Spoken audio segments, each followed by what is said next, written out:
Josh Pardini with us here, the offensive coordinator from Lackawanna College and Falcons. You guys did it. You guys are going to play for a national championship. Did it hit you yet?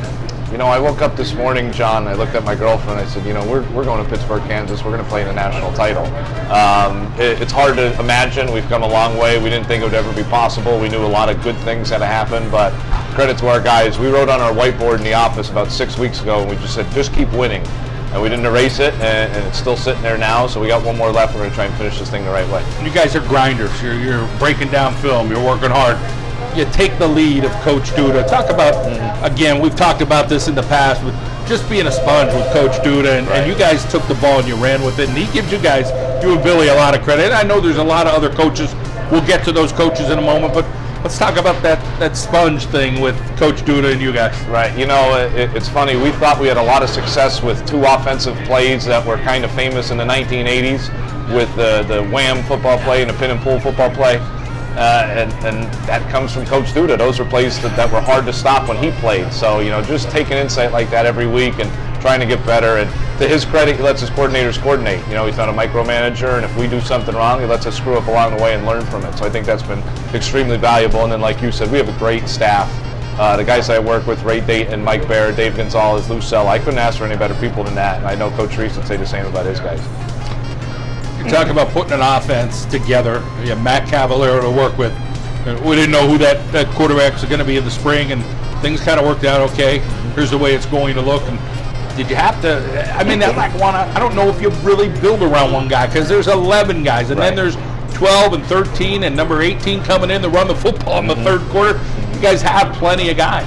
You know, I think you look for a bright spot coming in from the returning year, and we look to our receiving core this year with Norval Black, Quentin Sanders, Jal Negron, Samir Parks, those guys, and said, okay, we're going to build around that. And I thought that was a pretty good core. And, you know, like Coach said, the offensive line's grown every week since the start of the season. Ultra proud of those guys. Maddie's done a great job managing and winning football games for us.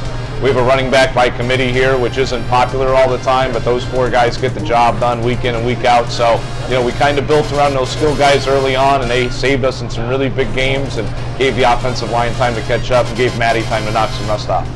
The win was the number one culprit on Sunday. Receivers, you know, they had to battle that. Matty Cavallero had to battle that.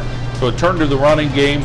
But now you're probably excited to say, listen, our receivers are now we're going to go have a good game in Kansas. Right. You know, I think we were just a little bit out of sync. I think the wind had something to do with it. We missed some one-on-one opportunities that we should have won. We talk about 100-0 balls at Lackawanna. We don't have 50-50 balls. So at the end of the day, we got to come down with those. But we went into this game thinking that we can run the football in their front. They run a very similar defense to Coach Reese's, so we were well-versed in it, had an idea of who they were going to pressure us with and what they were going to do. And we just felt that the difference in the game was going to be us running the ball and protecting the football, and that's what it came down to be.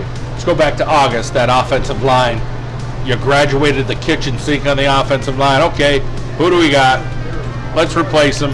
And as that year gone on, Coach Duda said it, I saw it, people have talked about it, probably the most improved unit on the team. Sure. You know, it was about week 6 where we looked at each other in our meeting room and said, you know what, we're not going to win the Olympics. We're going to play teams who are bigger than us, stronger than us, and faster than us. But that doesn't mean we can't win the spelling bee or the baking contest. We're going to be more technical and smarter than everybody else we play against. And those guys bought into it. And I wouldn't trade those 6 guys, including the tight end Samir, for the world. They've really grown. They've developed a bond there. You know, Scott Hausman at the center spot, never played a position before and does great things for us. Brian Durkin's really come along. Emilio Moran's a bounce back from James Madison, was a stabilizing force. Reggie Marks, the other guard going to UMass. And Trey Dorsey's probably the leader of the group, fifth semester kid who's been with me now. Long time, and won't find a player with more heart than that kid, man. And he really held those guys together and helped them grow along the way. How about just being fit? I mean, the running backs are coming off. The receivers might switch in a little bit. Those guys are staying intact. They're in. Right. Run block and pass block, and they're doing all that kind of stuff.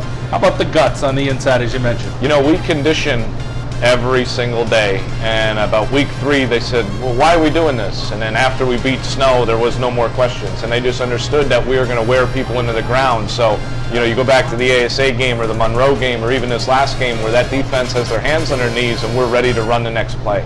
And again, it's a tribute to those kids and how hard they work and how much they believe in what we do from a program standpoint. Yeah, you're razor thin at a couple positions, and that hurts you sometimes. But I'm just as confident in those next guys coming in because I know they're going to work really hard and they're going to communicate really well and solve all those problems. Let's talk for you about the film breakdown, the work late at night, the independent part, then bringing it back to the group. And Coach Duda says that's what you guys do well. You've talked about him not micromanaging you guys. It's really a leadership job by Duda to make sure you guys all do your job, and it's work here for going for a national title. Yeah, Coach Duda is the head coach of the program. He's a defensive line coach, so I try to take on the head coach role of the offense and make sure everybody's organized and has an idea of what we're doing. We have a lot of off-campus coaches, guys who really bust their tails from a part-time status to be a part of something like this. Coach Bear, quarterback coach, is a special ed teacher at Pocono Mountain West. Our offensive line coach is a house inspector in the southern tier of New York. Dr. Sella is a sports psychologist. So, just trying to make sure those guys know what the plan is and what we're trying to get accomplished and what the scheme plan is or practice plan. Doesn't really matter. I think communication's the key, and that comes from Coach Duda from the top down. Those guys help a lot in film breakdown, and I kind of just get to be a coordinator and look at things and see how we're going to attack them. And then I always add their input, and it's gotten to the point now where our players have just as much input in the game plan as our coaches do. I want to know what Maddie likes. I want to know what Trey thinks we can block and Norval thinks we can catch and that kind of stuff. So I think empowering your players, and that's something Coach Duda talks about all the time, is very important, and that's kind of why we're in the position we are. You as a coach, your passion comes from the inside. You could hear you during a game, calling things. I apologize about that. Seeing things. There's a lot of passion there. Talk about where you think that comes from. I said this after the game. This means so much to us because it means so much to him.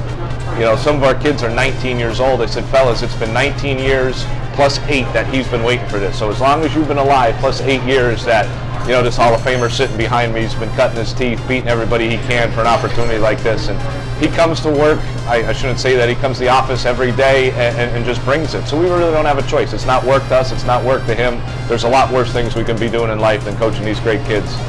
Every time I see you guys, you're volunteering at high school camps, biddy camps. Talk about that giving back part. Where did that all come from? Because you guys are as humble as you get, and we go back to that practice field. It's a humble practice field, but nonetheless, you guys are traveling out to Snow. Now you're traveling out to Pittsburgh, Kansas, playing a national championship. But the blue collar stuff behind the scenes, not everybody knows that. Right.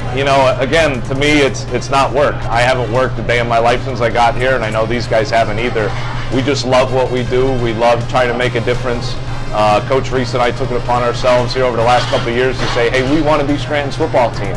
And we want people in the community to know not only how good of football players our guys are, but how good of people and students they are as well, which I think gets lost in the shuffle sometimes. So as many opportunities as we can to get out there and help a local high school program, or talk to a coach about a scheme, or talk to a player about recruiting advice, we're going to take that time and do that, because we want to be looked at as a premier football in this area. Coach Josh Pardini, congratulations, and we wish you the best next couple weeks. A lot of hard work. Thanks, John. Appreciate it.